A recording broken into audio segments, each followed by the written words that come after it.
Apa hukum bayi non-muslim meninggal dunia? Kalau ada bayi non-muslim meninggal dunia, masuk surga. Kenapa begitu?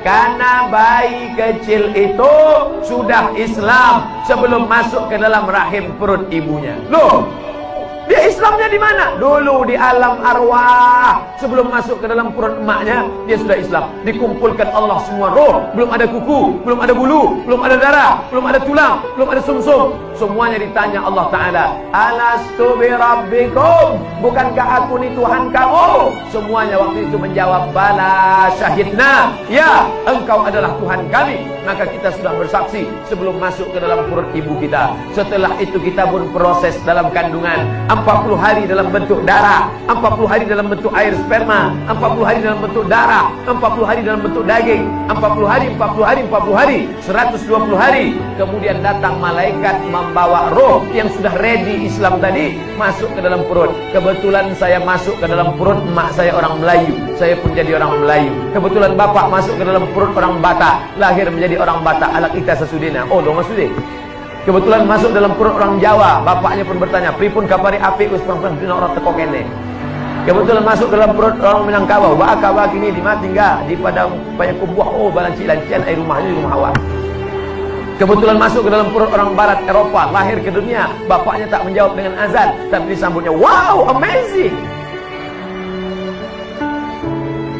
Itu bukan pilihan kita, itu Allah yang menyuruh malaikat, hai malaikat, kau bawa dia ke perut orang Melayu, kau bawa dia ke perut orang Indonesia, kau bawa dia ke perut orang Afrika, kau bawa dia ke perut orang Cina. Maka tak boleh kita ejek orang karena sukunya. Hei Cina, tak boleh. Hei Batak, tak boleh. Hei Jawa, tak boleh. Kenapa? Karena itu bukan kemauan dia. Malaikat tidak pernah bawa kertas multiple choice. Kau mau jadi apa? A. Arab, B. Batak, C. Cina.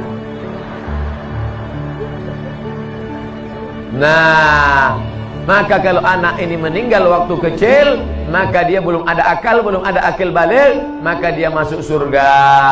Tapi kalau dia sudah berakal, afala taqilun? Kenapa kau tak berpikir?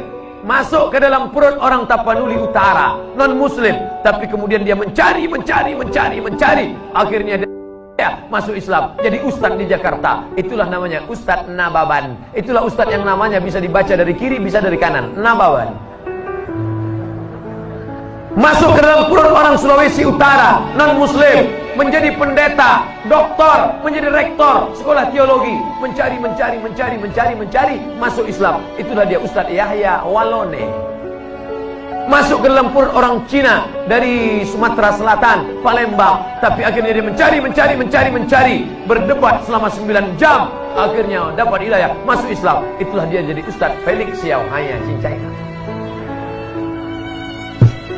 Mudah-mudahan anak-anak kita akidahnya kuat karena dia tinggal di Aceh Tamiang, amin. Masyarakatnya agamis religius, amin.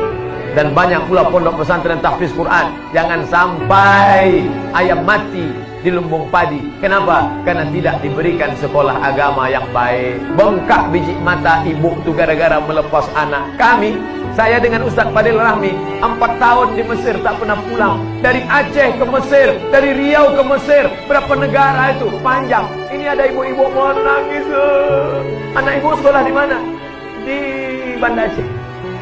La ilaha illallah. Kami 4 tahun tak jumpa orang tua kami. Sampai-sampai terlintas di pikiran kami, jangan-jangan anak angkat kami. Setelah pulang baru saya tanya mak saya, mak, aku ni anak angkat apa anak kandung? Anak kandung lah. Kenapa mak kirim aku jauh betul sampai ke Mesir? Supaya kau jadi orang. Kalau kau letak di celah ketiak jadi hantu. Maka aku kirim kau jauh-jauh. Wah, akhirnya balik, itu jadi orang. Kau tidak menjadi hantu.